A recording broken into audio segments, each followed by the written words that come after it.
Shalom, Shalom Adonai. Vamos agora, neste momento, falar sobre o mito. Vamos falar sobre hoje misticismo. Vamos falar um pouco sobre a decifração dos relatos míticos. Vamos trabalhar nesta área da mitologia. Para isso, vamos entrar um pouquinho dentro do livro escrito por Claude Revier, certo? Socioantropologia da religião. Hoje vamos trabalhar sobre socioantropologia da religião, um assunto que está relacionado a questões da cosmogonia, da teogonia, da mitologia, das diversas crenças, dos pluralismos religiosos. Vamos então ver o que vem a ser um mito. Eu vou iniciar falando sobre mito a partir de uma definição que Claude Revier ele propõe no seu livro. E depois aí vamos fazendo aquela interpretação que sempre fazemos. O mito ele vai se caracterizar pela sua forma narrativa que se põe em cena personagens extraordinários. Na narração não comentada interferem história, fábula, moralidade, sem uma explicação de sentido. Na verdade, enquanto relato imaginado, o mito depende da linguagem, que impõe uma forma, e da palavra que a usa. Também, o pensamento mítico exprime-se não somente nos mitos, mas também nas glosas ou discursos que acompanham as práticas. Nos poemas homéricos, o mito se apresenta como verdade de fato e posta em palavra, enquanto em Platão ele vai se apresentar como uma alegoria de significação filosófica, mas em ambos os casos ele se quer discurso persuasivo e paradigmático. Não raras vezes de fonte oral, chegando a ser mesmo uma fé escrita, ele é repetido verbalmente nos ritos ou rituais. Esse discurso meio esotérico, meio popular, faz com que apareçam e surjam os deuses dentro do contexto dos homens, das forças da natureza e classificando-os até dentro do contexto das vastas teogomias, cosmogomias e genealogias, apresentando geralmente, sob a forma épica, os mitos da religião tribal são reservatório de arquivos éticos e uma seleção de experiências didáticas. Então o mito, como vemos, ele surge a partir de uma criação, projeção, interferição da mente humana. O homem cria o mito. O homem propõe o mito. O homem que vai, através de um sentido empírico, da experiência, desenvolver esse âmbito e esse aspecto mítico dentro do seu contexto social, dentro do seu contexto religioso, dentro do seu contexto de transcendência. O homem vai então indicar a sua transcendência, muitas das vezes, a partir de objetos que, relacionado com uma experiência, ele vai atribuir um poder.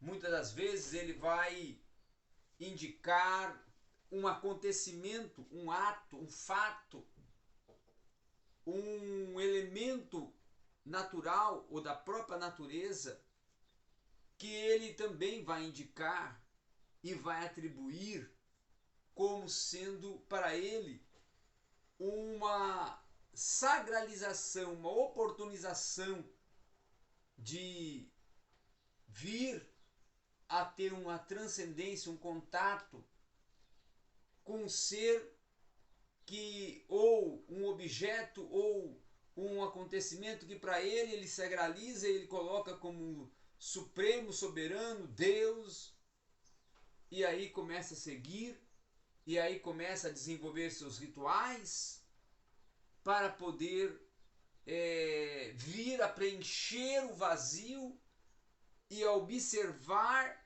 uma reverência a essa situação, a essa imagem, a esse objeto, a esse elemento ou esse acontecimento, essa experiência de viés transcendental. Nós temos que pensar e nós temos que projetar que muitas das vezes o mito ele é algo alegórico, criado de uma alegoria, criado até de uma fantasia da mente.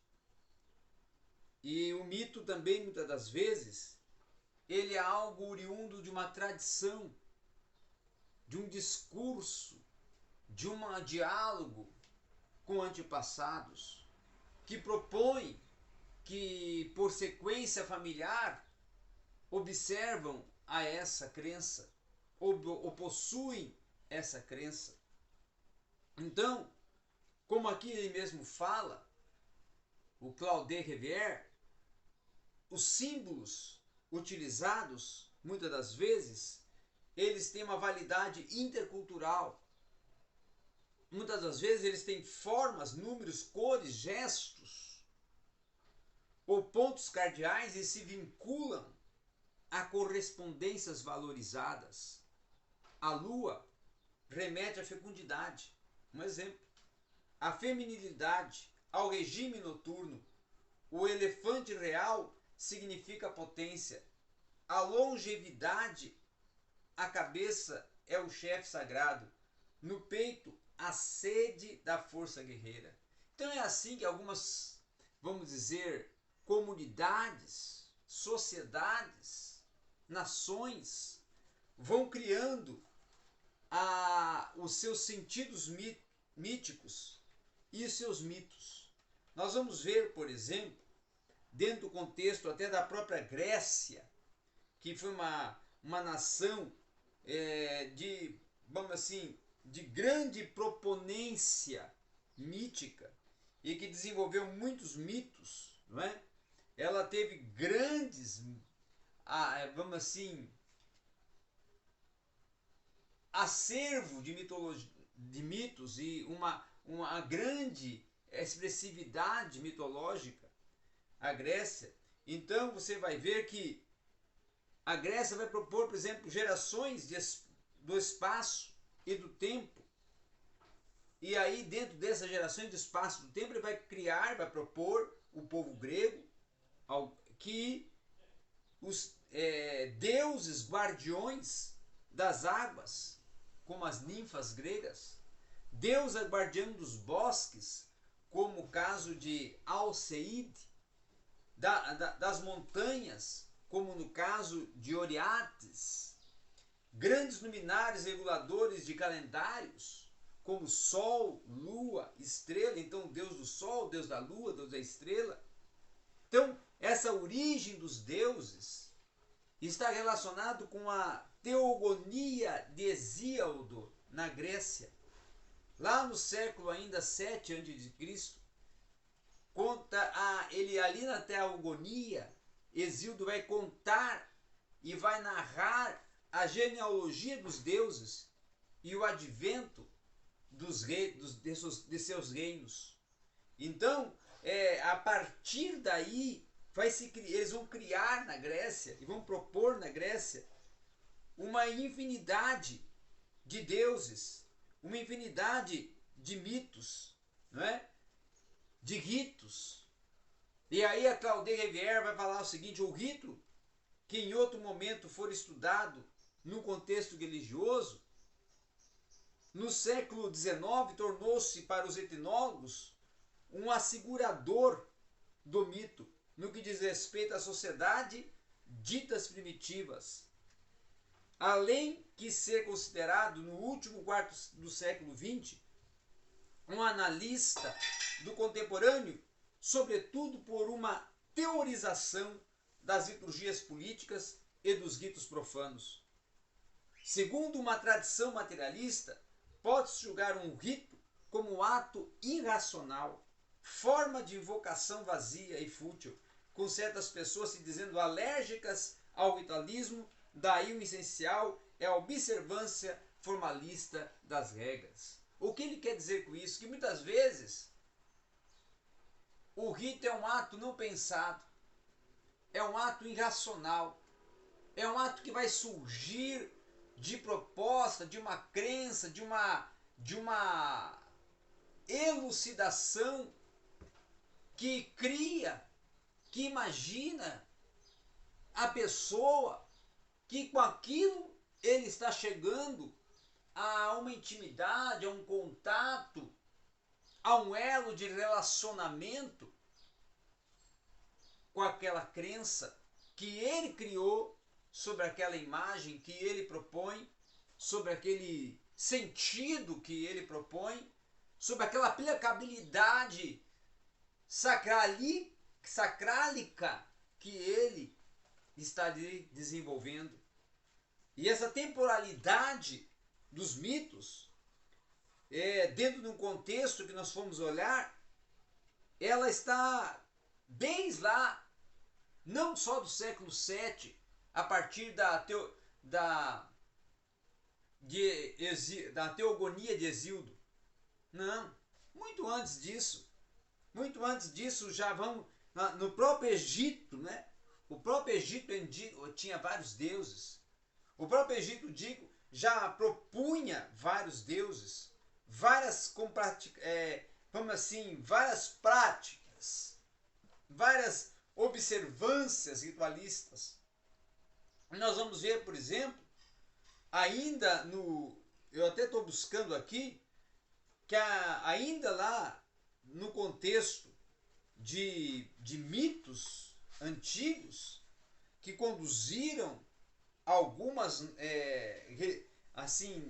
comunidades, algumas sociedades, algumas nações, nós vamos ter inúmeros, vamos ter uma infinidade, e esse mito certamente vai exercer um papel que nós podemos até colocar como explicação do mundo, e levando um aspecto enigmático, simbólico, normativo, em que o mito vai exprimir tantas vezes uma verdade profunda cujas pessoas criaram ficciosamente essa percepção e concepção.